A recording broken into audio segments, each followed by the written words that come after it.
Good morning. ఈరోజు degree third semester వాళ్ళకి paper 3 optics దృశ్య శాస్త్రంలో అబరేషన్స్ అంటే విపదనాల గురించి నేర్చుకుందాం. ఒక దృశ్య వ్యవస్థ వల్ల వస్తువు యొక్క ప్రతిబింబం అంటే ఇమేజ్ అనేది ఏర్పడుతుంది. మరి ఈ ప్రతిబింబం యొక్క సైజ్ పరిమాణం, షేప్ ఆకారం, పొజిషన్ అంటే దాని స్థానం ఎలా ఉండాలి అనుకుంటాము అంటే ఈ దృశ్య శాస్త్రంలో కొన్ని సమీకరణాలు అంటే ఈక్వేషన్స్ ఉపయోగించి ప్రతిబింబం యొక్క సైజ్ పరిమాణం ఎంత ఉండాలి, ప్రతిబింబం యొక్క పొజిషన్ ప్రతిబింబం యొక్క స్థానం అంటే ప్రతిబింబ దూరం v అనేది ఎంత ఉండాలి అనేది మనం కొన్ని సమీకరణాల ద్వారా క్యాలిక్యులేట్ చేస్తాం. లెన్స్ ఫార్ములా అంటే కటక సూత్రం 1/v - 1/u = 1/f ఫార్ములా ద్వారా, ఆవర్తనం m v/u ప్రతిబింబ పరిమాణం బై వస్తు పరిమాణం. అదేవిధంగా లెన్స్ మేకర్స్ ఫార్ములా, వీటి ద్వారా మనం ప్రతిబింబం యొక్క స్థానం, పొజిషన్, ప్రతిబింబం యొక్క సైజ్, షేప్ ఎలా ఉండాలి క్యాలిక్యులేట్ చేస్తుంటాం. కానీ ఈ దృశ్య వ్యవస్థ వల్ల ఏర్పడేటటువంటి ఈ ప్రతిబింబాలు ఈ సమీకరణాల ద్వారా క్యాలిక్యులేట్ చేసినప్పుడు ఏర్పడాల్సిన ప్రతిబింబాల కంటే డిఫరెంట్ గా అంటే వేరుగా ఉంటాయి. కాబట్టి ఈ ప్రతిబింబాల్లో ఉన్నటువంటి ఈ లోపాలను, ఈ దోషాలనే విపదనాలు లేక అబరేషన్స్ అని మనం నిర్వచిస్తాం. ఈ విపదనాలు ఏర్పడటానికి కారణం ఏమిటి అంటే రెండు రకాల కారణాలు. ఒకటేమిటి అంటే ఈ దృశ్య వ్యవస్థ మీద పతనమయ్యే కాంతి వలన కొన్ని దోషాలు ఏర్పడతాయి. రెండవది దృశ్య వ్యవస్థల వల్ల మనకు కొన్ని విపదనాలు, దోషాలు అనేవి ఏర్పడతాయి. కాబట్టి విపదనాలని వర్ణ విపదనం అని, ఏక వర్ణ విపదనాలు అని రెండు రకాలుగా విభజించాము. కటకంపై తెల్లని కాంతి అంటే బహువర్ణ కాంతి పడినప్పుడు మనకు ఏర్పడే ప్రతిబింబం ఎలా ఉంటుంది అంటే వివిధ రంగులతో కూడిన ప్రతిబింబం అనేది ఏర్పడుతుంది. ఈ దోషాన్ని, ఈ లోపాన్ని వర్ణ విపదనం అంటారు. ఒకవేళ కటకంపై ఏకవర్ణ కాంతి అంటే monochromatic light, single wave length ఉన్నటువంటి కాంతి పతనమైనప్పుడు కూడా ప్రతిబింబంలో ఏర్పడేటటువంటి దోషాలను ఏకవర్ణ విపదనాలు అంటారు. మరి ఈ యూనిట్ లో మనం ఏకవర్ణ విపదనాలుగా గోళీయ విపదనం, కేంద్రక ఆవరణం, బిందు విస్తరణ, వికృతి మరియు క్షేత్ర తీవ్రత గురించి ఈ యూనిట్ లో మనం నేర్చుకుంటాం. మొదటగా వర్ణ విపదనం, దాని యొక్క నిర్వచనం: తెల్లని వస్తువు యొక్క తెల్లని ప్రతిబింబాన్ని ఏర్పరచలేని దోషాన్ని వర్ణ విపదనం అంటారు. అంటే ఒక కటకంపై తెల్లని వస్తువు నుంచి తెల్లని కాంతి ఉద్గారం అవుతుంది. ఆ వస్తువు నుంచి వచ్చే తెల్లని కాంతి కటకం మీద పడినప్పుడు మనకు ఏర్పడే ప్రతిబింబం కూడా తెల్లగా ఉండాలి. కానీ ఈ కటకం వల్ల, ఈ దృశ్య వ్యవస్థ వల్ల మనకు తెల్లని వస్తువు యొక్క తెల్లని ప్రతిబింబం ఏర్పడదు. కాబట్టి ఈ దోషాన్ని వర్ణ విపదనం అంటారు. మరి ఈ వర్ణ విపదనం ఏర్పడటానికి కారణం ఏమిటి అంటే పదార్థం యొక్క వక్రీభవన గుణకం అనేది ఆ కాంతి యొక్క రంగుపై ఆధారపడి ఉంటుంది. అంటే కాంతి యొక్క రంగు అంటే తరంగ దైర్ఘ్యంపై ఆధారపడి ఉంటుంది. తెల్లని కాంతిలో 7 రంగులు ఉంటాయి, విబ్జిఆర్, వైలెట్ నుంచి రెడ్ కలర్ వరకు. మరి ఈ 7 రంగుల్లో ఏ రంగుకి ఎక్కువ తరంగ దైర్ఘ్యం ఉంటుంది అంటే రెడ్ కలర్ అంటే ఎరుపు రంగు యొక్క తరంగ దైర్ఘ్యం వైలెట్ కలర్ యొక్క తరంగ దైర్ఘ్యం కంటే ఎక్కువగా ఉంటుంది. మరి పదార్థం యొక్క వక్రీభవన గుణకానికి తరంగ దైర్ఘ్యానికి మధ్య రిలేషన్ ఏంటి అంటే ఇన్వర్స్ రిలేషన్. కాబట్టి ఏ రంగుకైతే తక్కువ తరంగ దైర్ఘ్యం ఉందో ఆ రంగుకి వక్రీభవన గుణకం ఎక్కువగా ఉంటుంది. కాబట్టి ఈ 7 రంగుల్లో వైలెట్ కలర్ అంటే ఊదా రంగు యొక్క తరంగ దైర్ఘ్యం తక్కువ కాబట్టి ఊదా రంగు యొక్క వక్రీభవన గుణకం రెడ్ కలర్ యొక్క వక్రీభవన గుణకం కంటే ఎక్కువగా ఉంటుంది. మరి వక్రీభవన గుణకాన్ని బట్టి ఫోకల్ లెంత్ అంటే నాభ్యంతరం ఎలా మారుతుంది అంటే ఈ ఫార్ములాను ఉపయోగిద్దాం. అంటే లెన్స్ మేకర్స్ ఫార్ములా అంటే కటక తయారీ సూత్రం.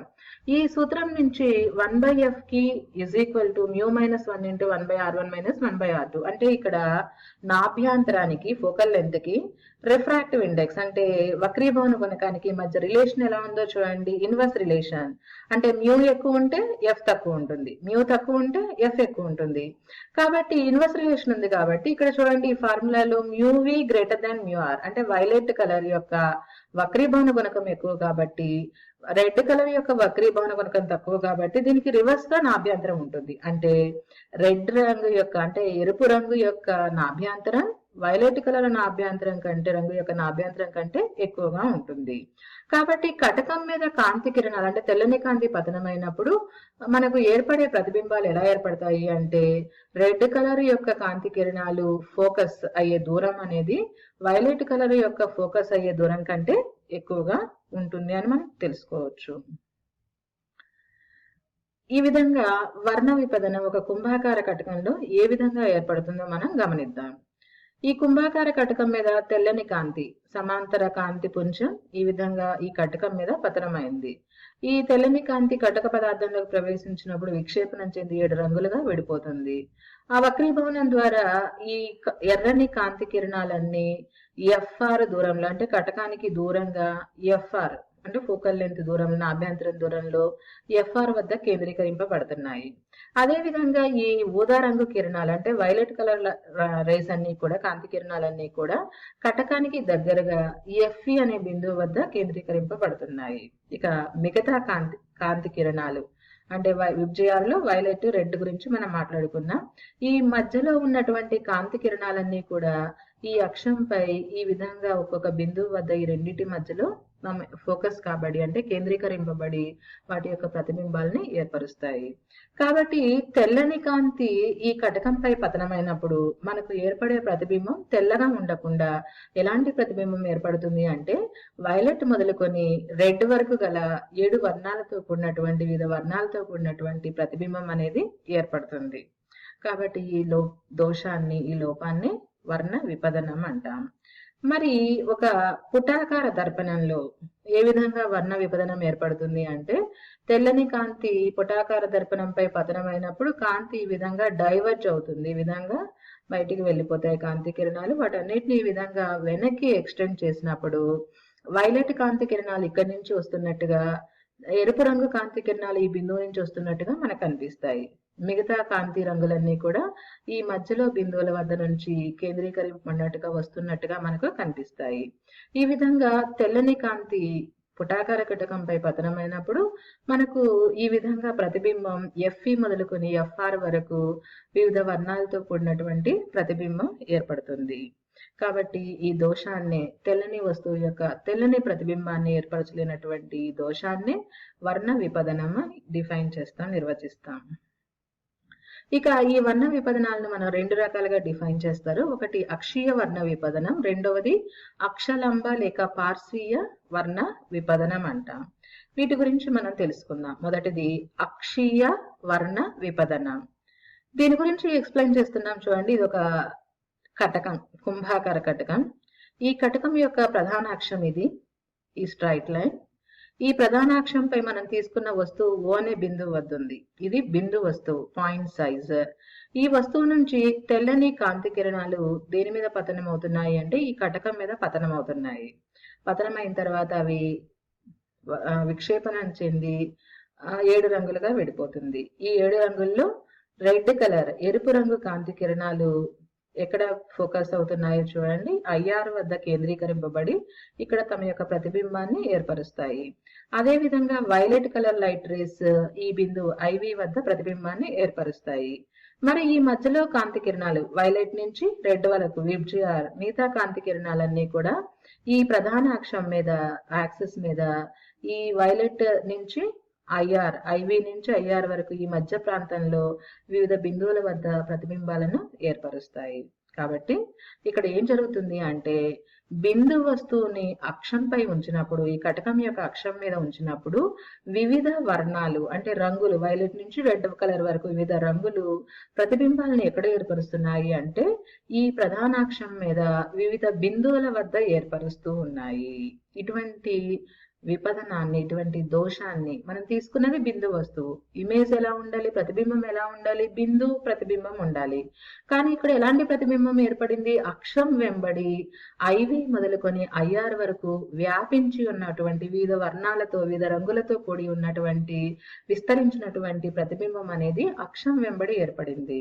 కాబట్టి ఈ విధంగా అక్షం మీద ఏర్పడినటువంటి ఈ ప్రతిబింబాన్ని అక్షీయ వర్ణ విపదనంగా మనం నిర్వచిస్తాం.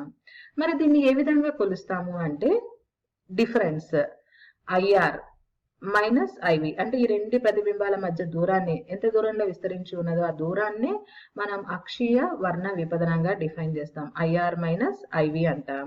ఒకవేళ వస్తువు అనంత దూరంలో ఉన్నప్పుడు, అంటే ఇన్ఫినిటీ దగ్గర ఉందనుకోండి వస్తువు, అప్పుడు మనకు ఎటువంటి కాంతి కటకం మీద పడుతుంది, పతనం అవుతుంది అంటే ప్యారలల్, అంటే సమాంతర కాంతిపుంజం ఈ కటకం మీద పతనమైనప్పుడు రెడ్ కలర్ అని ఎక్కడ ఫోకస్ అవుతాయి, దాని యొక్క నాభి వద్ద, అంటే ఎఫ్ఆర్ వద్ద.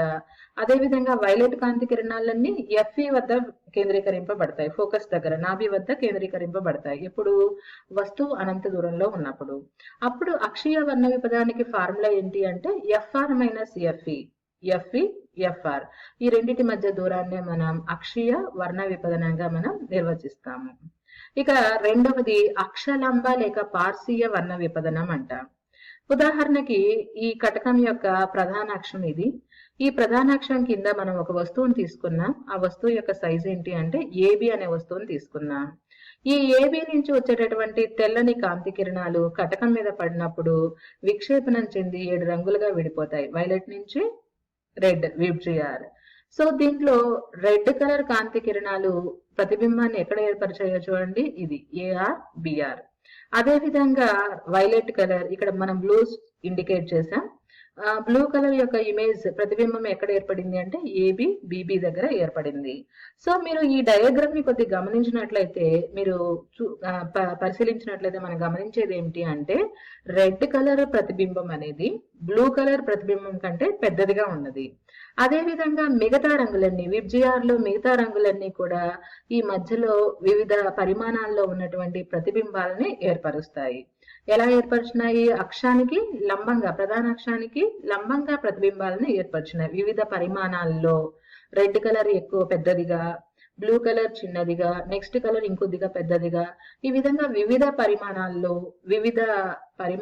ప్రతిబింబాన్ని వివిధ రంగులు ఏర్పరుస్తున్నాయి అక్షానికి లంబంగా. కాబట్టి ఈ విధంగా ఏర్పడినటువంటి దోషాన్ని మనం ఏమంటాము అంటే అక్షలంబ లేక పార్శ్వీయ వర్ణ విపదనం అంటాం.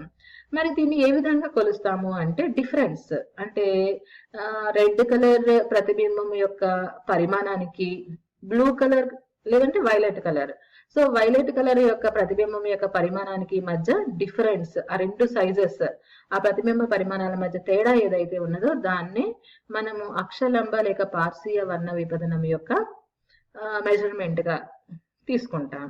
మరి అసలు ఇది ఏర్పడటానికి కారణం ఏమిటి అంటే ఆవర్ధనం, మ్యాగ్నిఫికేషన్ అంటారు. మ్యాగ్నిఫికేషన్ ఫార్ములా ఏంటి? ప్రతిబింబ దూరము బై వస్తు దూరం, V by U is equal to ప్రతిబింబ పరిమాణం బై వస్తు పరిమాణం.